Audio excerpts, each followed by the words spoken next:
If you are looking for a job in marine science and conservation, then this is the episode for you. I operate a Facebook group. I created this Facebook group that is dedicated to marine science and conservation careers. It's not only just job postings, but it's also talking about marine science and conservation careers and what I think you should know and what will help you build your career, not just find a job, but build your career. I started this a number of years ago. It's up to about over 20,000 people in the group from all over the world. And I get this common question that I find is not the right approach when you're first looking at joining a group, especially with marine science and conservation careers and looking for jobs. It's, hey, if anybody knows about this type of job in this type of location, I would really like to know. Thank you so much. I have a problem with that approach. And I think I also have a solution. I think people should follow this solution. And we're going to talk about it in today's episode of the How to Protect the Ocean podcast. Let's start the show. Hey everybody, welcome back to another exciting episode of the How to Protect the Ocean podcast. I'm your host, Andrew Liu, and this is the podcast where you find out what's happening with the ocean, how you can speak up for the ocean, and what you can do to live for a better ocean by taking action. And on today's episode, we're going to be talking about careers because there's something that I keep seeing in a Facebook group that I own and operate called Marine Science and Conservation Careers, which if you want to join that, I'll put the link to in the description below.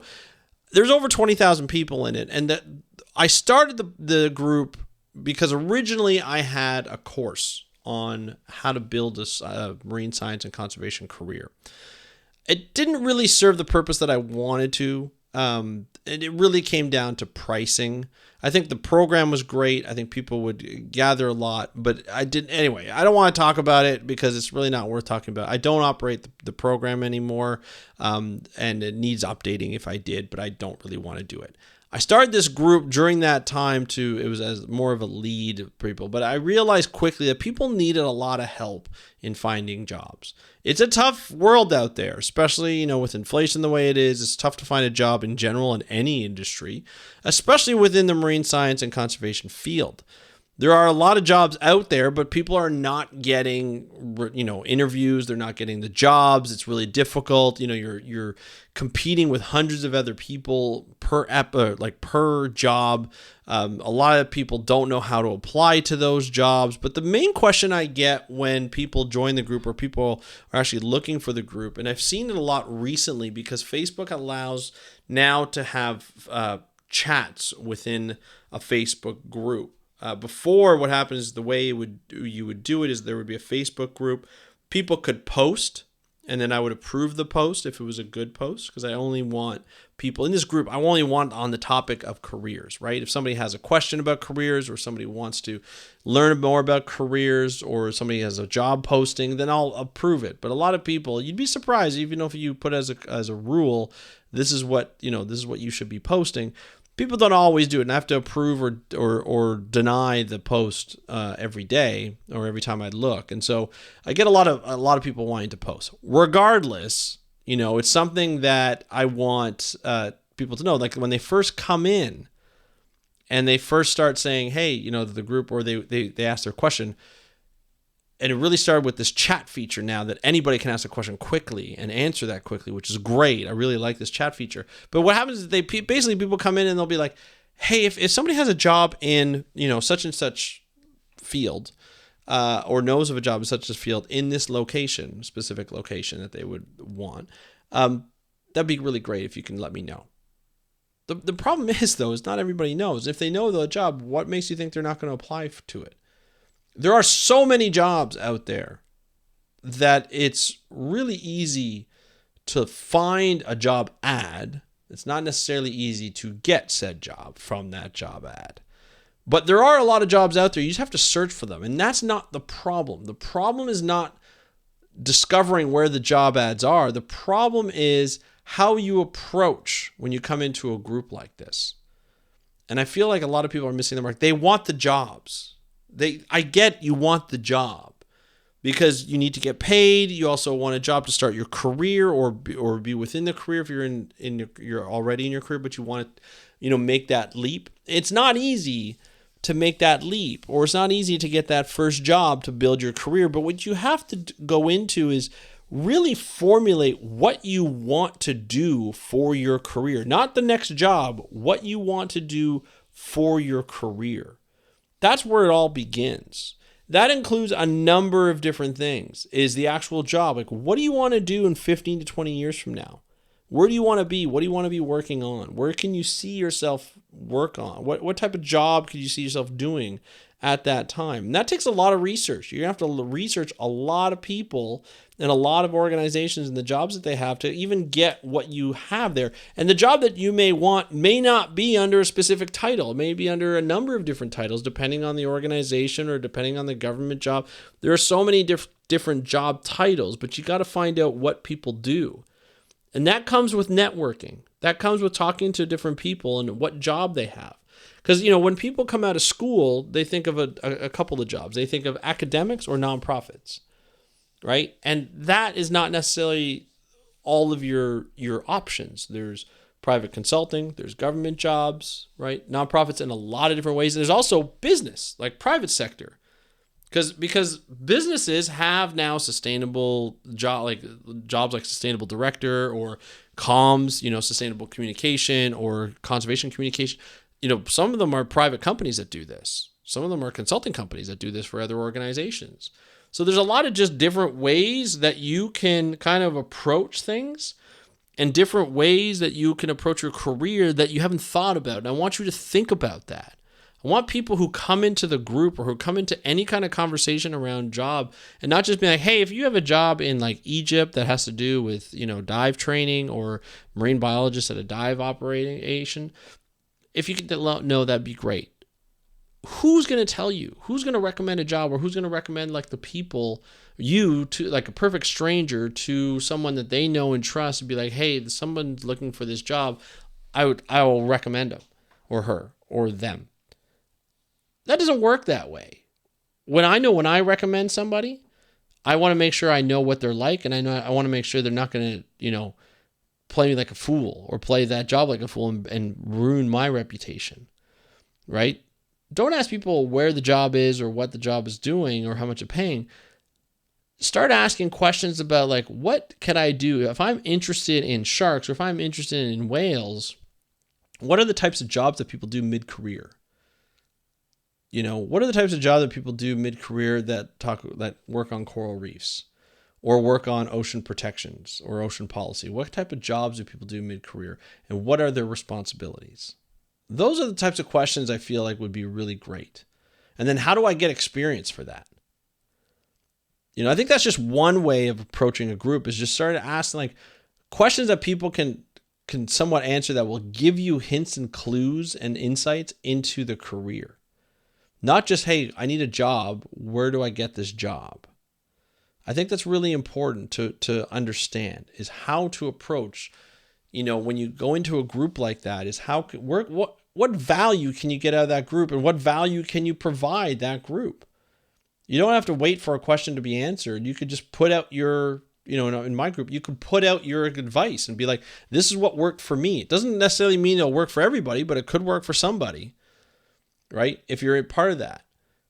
And I think that's really important when you come into a group, to feel that community, to help people out and to mentor people, and not just of like where jobs are. I think people need to know that they can come here and ask questions about the industry, ask questions about jobs, but not where to find them or where the job ad is. Or does anybody know someone who works at UNEP or the UN somewhere or IUCN?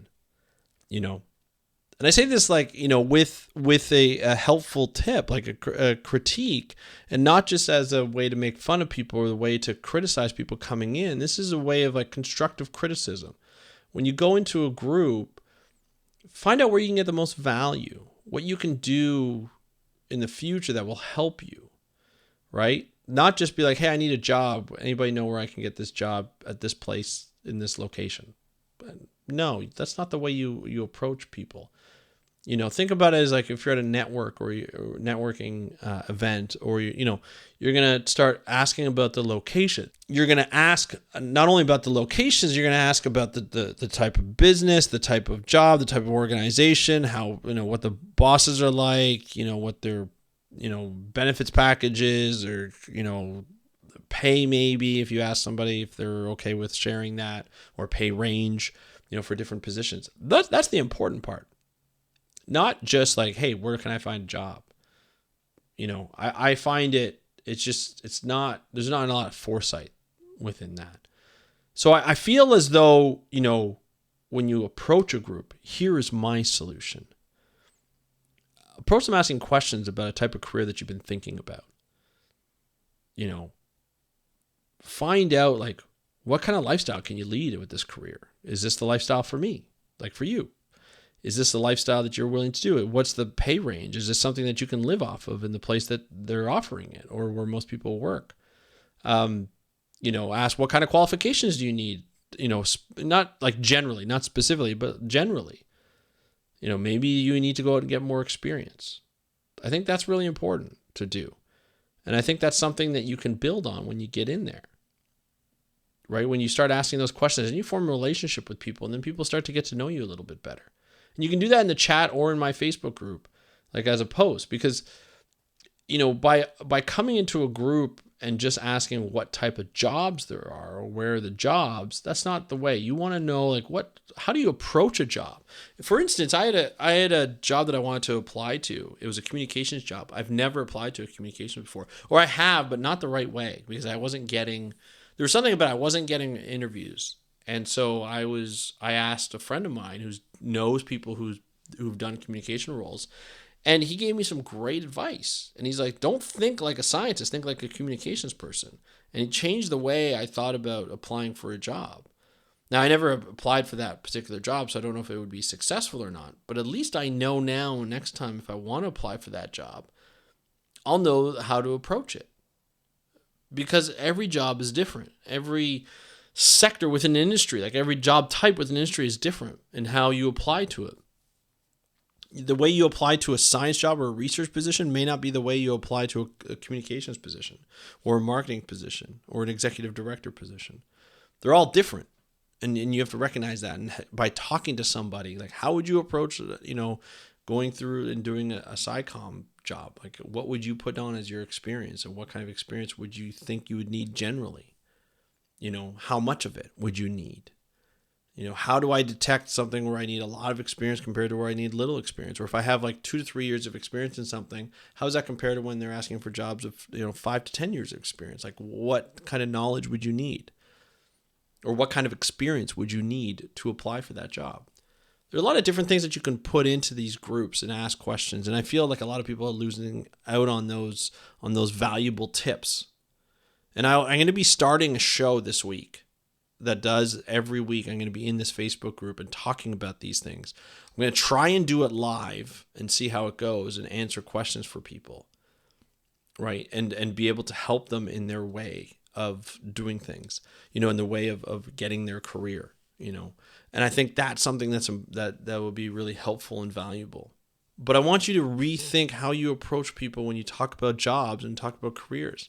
Think about your career, not just by asking for where you can find jobs, but think about your career of how you're going to build a relationship with people, how you're going to ask about your career, the jobs in your career, what kind of experience you're going to need, and all that kind of stuff, and where to get it, right? I think that'll be really important. I'm going to talk about a lot of different things. I'm going to talk about how I think most people should be looking for jobs, like entry-level jobs, instead of just internships or volunteerships.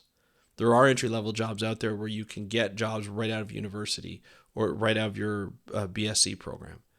I'm going to be talking about that as well. I'm going to be talking about how to apply for jobs. I'm going to be talking about what your application should look like, what your resume should look like, what your cover letter should look like, how to think about it in different jobs. Hopefully getting some guests on too. That's sort of the goal of it. Once a week or so.